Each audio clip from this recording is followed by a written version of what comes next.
If you want easier access inside those dark, crowded base cabinets, but are put off by the cost of commercial systems or the complexity of working with most drawer slides, stay tuned. In this video, we will install convenient rollout trays using affordable hardware and a DIY-friendly method that solves this cabinet storage problem for good. All this and more right now here on Shop Tales and Lore.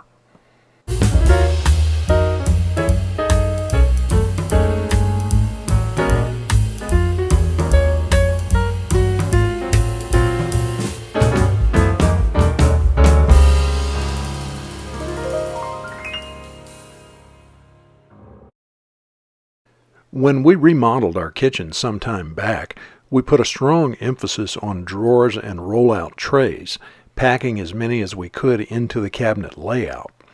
This worked so well that today, except in a small number of situations like these shallow cabinets in a hallway, I can't think of a reason to build a base cabinet with doors on it. We give this same advice to our custom cabinet clients and gradually have been installing trays in the few kitchen cabinets we have left with doors. Most of the cost associated with drawers and trays is in the drawer slides, which are at the heart of any drawer suspension system. For an in-depth look at various slide types, check out this video, which we'll also link to in the description. Slides with high-end features like soft closing action or a full extension reach can be very expensive.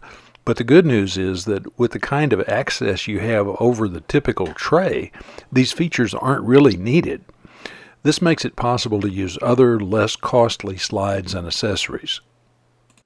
Another aspect of working with drawers that discourages many DIYers is the fact that the manufacturers seem to go out of their way to make slide installation tedious, requiring lots of fussy measuring and formulas to get the needed clearances. So let's take a look at a much easier way that uses a simple hardware accessory to attach the slides to the cabinet. These are universal mounting brackets made by Blum. They are sold in sets of 4, enough for one drawer.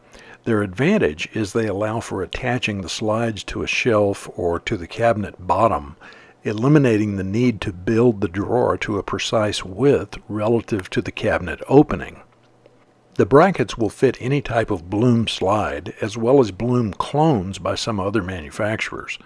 They attach to the cabinet with wood screws through these slotted holes, which allow for some adjustment. The slide is attached through these threaded holes using small 4mm machine screws that are supplied with the brackets. The slides we're using are these painted side mounts, which are likely the least expensive slide made by Blum. Each slide is made up of 2 components, a drawer box member that is attached to the drawer or tray itself, and a cabinet member that we will attach to the brackets. Each set of members is marked according to its left or right-hand orientation, and they are not interchangeable from one side of the drawer to the other.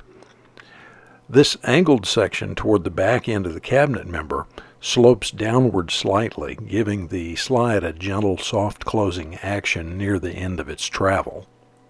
While the bottom-mounted brackets do eliminate most of the fussy measuring and close tolerances associated with building drawers, there are still a few factors that we have to take into account. Basically, we have to know the size of our cabinet opening, the thickness of the slides, how much cabinet depth we have to work with, and of course the vertical space available so we don't build the tray too wide, too deep, or too tall.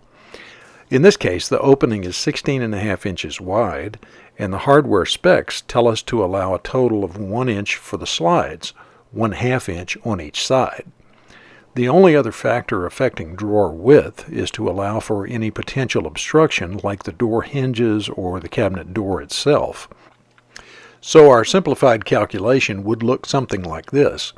An opening of 16.5 inches, less the manufacturer's specified allowance for the slides, less a little added safety margin to make sure we clear the door hinge, leaves a finished tray width of 15 inches.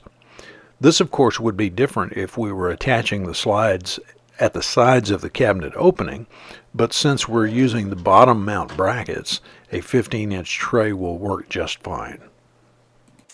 The cabinet depth, including the face frame thickness, which isn't shown in this shot, is 23.5 inches. We decided to size the tray for some 20-inch slides we already had on hand, which yielded a tray about 19 3/4 inches deep. We had about 7.5 inches of height between the existing shelf and the top of the cabinet opening, so a tray about 4 inches tall should work fine. Drawer construction methods are a little beyond the scope of this video, but just know that for the purpose of a rollout tray, almost any type of joinery is adequate.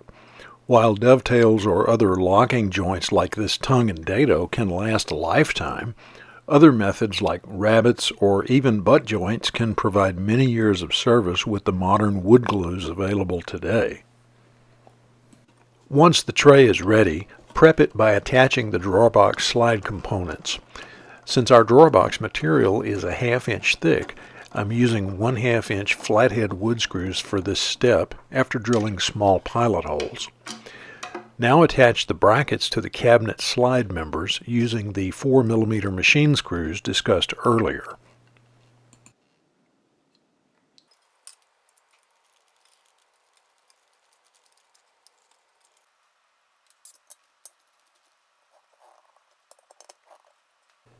Next, we need a method to hold the slide steady inside the cabinet while we get it into its final position and fasten the brackets to the shelf. A simple method that works really well is this two-sided foam tape by 3M. Just stick a small square of the tape on the bottom of each bracket and gently place the slide at its approximate location. Don't apply firm pressure until the slide is in its final position. Before drilling pilot holes and fastening down the first slide, check to make sure that the slide is running parallel with the cabinet side. This can be done either by measuring as shown here or with gauge blocks of an appropriate size. Now drill pilot holes and fasten the bracket and slide assembly to the shelf using at least 2 deep thread truss head screws on each bracket. Place the opposite slide in position, remembering not to put too much pressure on the mounting tape just yet. Establish the distance between the two slides, which in this case is 15 inches, and install a couple of screws loosely in the front bracket. Check the fit by inserting the tray into the slides. Then once everything looks good, install the remaining screws and tighten everything down.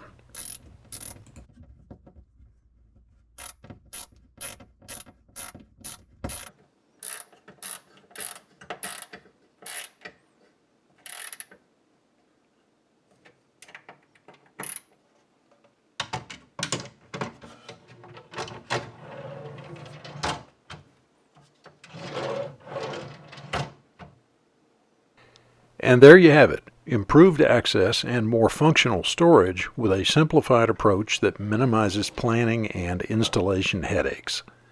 Thanks for watching. Here are a couple more videos you may find helpful.